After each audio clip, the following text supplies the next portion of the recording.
America ने Israel को $7 billion से ज्यादा की कीमत के नए हथियार देने का ऐलान किया है। प्रेसिडेंट ट्रंप ने इजराइल को 3000 हेलफायर मिसाइलें जल्द से जल्द भेजने का आदेश दिया है। यह हथियार ट्रंप के गाजा पर कब्जा करने के प्लान में इस्तेमाल हो सकते हैं। उधर अमेरिका के गाजा प्लान पर कई देशों ने युद्ध की धमकी दी है। तुर्की के राष्ट्रपति सीरिया के राष्ट्रपति अहमद अल शरा के साथ खाड़ी में नया वॉर प्लान बना चुके हैं। वहीं प्रधानमंत्री नेतन्याहू ने 23 लाख लोगों को गाजा से निकालने का रूट दुनिया को दिखाया है। ट्रंप के फैसले शॉकिंग होते हैं, दुश्मनों से 100 कदम आगे के होते हैं। जब सब कुछ सही लगने लगता है तब सुपर पावर असली रंग में आता है। खाड़ी के शांत पड़े खंडहर और बियाबान को बारूद से पाटने का नया दौर शुरू हो चुका है। इस बार इजराइल के कितने भी दुश्मन सामने हों फर्क नहीं पड़ेगा। राष्ट्रपति ने साफ कर दिया है कि गाजा के पुनर्निर्माण के लिए लोगों को बाहर निकालने की जरूरत है, क्योंकि गाजा विध्वंस की जमीन है। ये किसी भी इंसान के रहने लायक नहीं है। सुपर पावर अमेरिका इजराइल को अब तक का सबसे बड़े विनाशकारी हथियारों की सप्लाई करने जा रहा है। नेतन्याहू को ट्रंप की तरफ से $7.4 बिलियन कीमती विनाशकारी गोला बारूद की खेप मिलनी फाइनल हो चुकी है। इजराइल को अमेरिका $6.75 बिलियन की गोला बारूद से अजेय बनाने जा रहा है, जिसमें 166 छोटे बम, हजारों गाइडेड किट, 3000 हेलफायर मिसाइलें भी शामिल हैं। बताया गया है कि इजराइल को मिसाइलों की डिलीवरी जल्द से जल्द मिलेगी।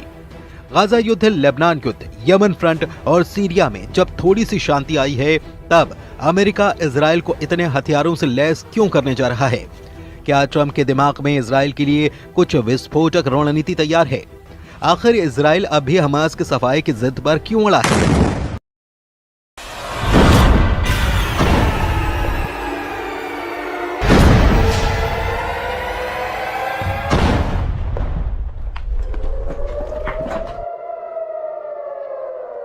नेतन्याहू का मिशन नकबा क्या है?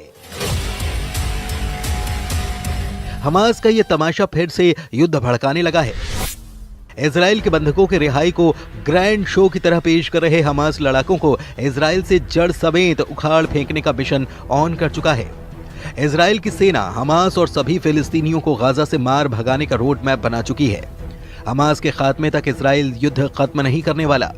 जिन्हें शक है वो पीएम नेतन्याहू की नई धमकी को सुन सकते हैं। प्रेसिडेंट ट्रंप और नेतन्याहू ने क्लीन गाजा प्लान पर मुहर लगा दी है। इंतजार इस बात का हो रहा है कि कौन कौन सा देश ट्रंप के ऑपरेशन गाजा पर विरोध में युद्ध शुरू कर सकता है। फिलहाल जिन देशों ने ट्रंप और नेतन्याहू को वार्निंग दी है, उनके नाम भी जान लीजिए। इजराइल को युद्ध में बराबर की टक्कर देने की ताकत रखने वाले तुर्की के राष्ट्रपति एर्दोआन ट्रंप के गाजा प्लान के सबसे बड़े विरोधी बन रहे हैं। एर्दोआन की तरह अमेरिका का दोस्त माना जाने वाला सऊदी अरब भी गाजा को खाली न करने के पक्ष में हुंकार भर चुका है। ट्रंप के गाजा प्लान पर जॉर्डन ने नाराजगी जताते हुए इस प्रस्ताव को सिरे से खारिज कर दिया है। मिस्र के राष्ट्रपति अब्दुल फतेह अल सीसी ने कहा कि ट्रंप की योजना अंतर्राष्ट्रीय कानून का एक गंभीर उल्लंघन है। वेस्ट बैंक की सत्ता पर काबिज फिलिस्तीनी अथॉरिटी के नेता महमूद अब्बास ने भी गाजा के लोगों को विस्थापित करने की किसी भी परियोजना की निंदा की है।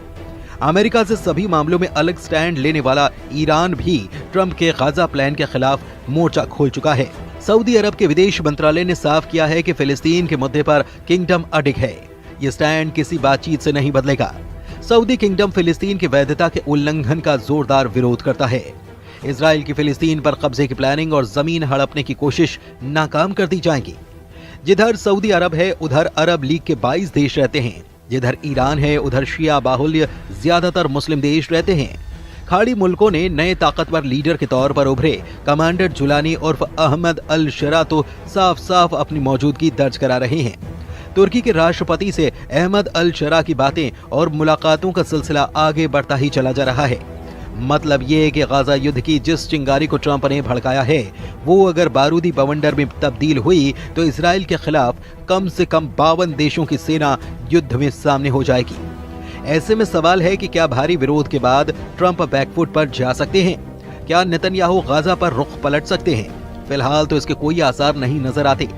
इजराइल ने ट्रंप की घोषणा के बाद गाजा के सफाई का ड्राफ्ट भी बना लिया है। इजराइल डिफेंस फोर्स ने गाजा खाली कराने का पूरा रूट नेतन्याहू को दिखा दिया है। इजराइल के एक अधिकारी के मुताबिक डोनाल्ड ट्रंप के प्रस्ताव के बाद एक एक्शन प्लान भी तैयार करने का आदेश दिया गया है। और इसके तहत गाजा में रहने वाले लोगों को बाहर निकालने और किसी दूसरी जगह पर भेजने के लिए एक प्लान बनाया जा रहा है। इस दौरान गाजा का पुनर्निर्माण किया जाएगा। हालांकि इजरायली अधिकारी ने फिलहाल ये साफ नहीं किया कि अगर गाजा से लोगों को बाहर निकाला जाता है तो फिर उन्हें कहां भेजा जाएगा, लेकिन जो बातें पता चली हैं उससे कुछ रूट की जानकारी के संकेत मिल रहे हैं।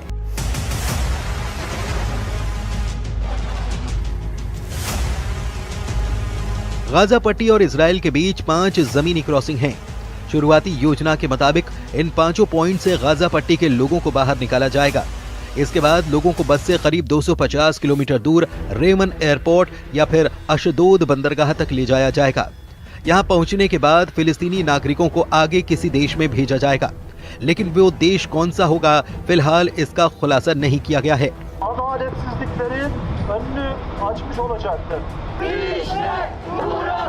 प्रेसिडेंट ट्रंप ने जिन देशों के नाम बताए थे उन्होंने इस पूरे प्लान को गाजा के लिए खौफनाक बता दिया है, यानी कि मिस्र और जॉर्डन गाजा के एक भी आदमी को अपनी जगह नहीं देने वाले।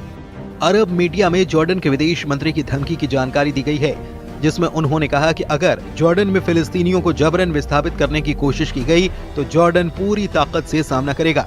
ये जॉर्डन के लिए युद्ध की घोषणा है और हम इसका जवाब देंगे।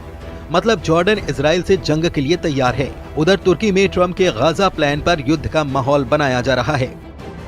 वहीं इस्तांबुल से आई इन तस्वीरों ने नेतन्याहू की टेंशन बढ़ा दी है, जहां बर्फबारी के बीच अमेरिका की दूतावास के बाहर ट्रंप का जमकर विरोध किया गया। एर्दोआन के कट्टर समर्थकों के हुजूम ने पुलिस बैरिकेड्स के सामने खड़े होकर फिलिस्तीनियों के समर्थन में नारेबाजी की। प्रदर्शनकारियों ने ट्रंप और नेतन्याहू के पोस्टर के साथ गाजा पट्टी के हक में आवाज बुलंद की। इससे पहले एर्दोआन और अहमद अल शरा की मीटिंग में भी ट्रंप के गाजा प्लान को लेकर चर्चा हो चुकी है। अल शरा से मीटिंग के बाद एर्दोआन ने अपनी खुशी का इजहार हर मसले पर एक दूसरे के साथ होने के ऐलान के साथ किया। यानी अगर ट्रंप और नेतन्याहू ने फुल प्रूफ तैयारी कर रखी है तो तुर्की और गाजा के हक में आवाज उठा रहे देश भी युद्ध से पीछे नहीं हटने वाले। ऐसे में गाजा का क्या होगा? 23 लाख लोगों का क्या होगा?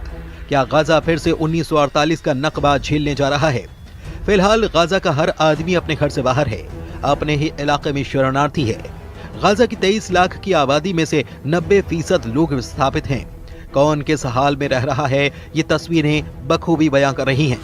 खान यूनिस के इलाके में हजारों लोग अस्थायी टेंट में रहने के लिए मजबूर हैं। तेज हवाएं और बारिश इन तंबुओं को उखाड़ती हैं, नुकसान पहुंचाती हैं, लेकिन लोग फिर जैसे तैसे मरम्मत करके उन्हीं में रहने के लिए मजबूर हैं। कई बार लोग रात भर नहीं सो पाते। युद्ध विराम के बाद भी बमबारी यहाँ बंद नहीं हुई। भूखमरी और मौसम की मार ने गाजा को मृत्यु लोक में तब्दील कर दिया है।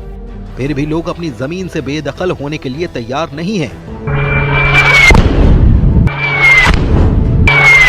77 बरस पहले जैसी तबाही गाजा ने झेली, सब कुछ वैसा ही फिर से होने का खौफ यहाँ पर पसरा हुआ है। अमेरिका का गाजा में बढ़ता दखल कई खाड़ी मुल्कों की तबाही का सबब भी बन सकता है।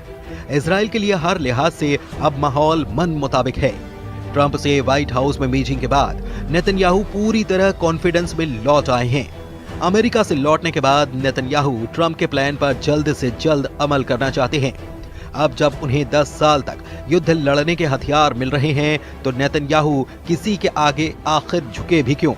लेकिन तुर्की इस पूरे समीकरण को बिगाड़ने का मादा रखता है। एर्दोआन आर्मी के पास दुनिया के सबसे घातक फाइटर ड्रोन हैं, रूस से मिले एयर डिफेंस सिस्टम हैं और तो और अमेरिका के दिए 100 एटम बम भी तुर्की के पास हैं। तुर्की के पास खाड़ी मुल्कों का नया जंगबाज कमांडर जुलानी भी है।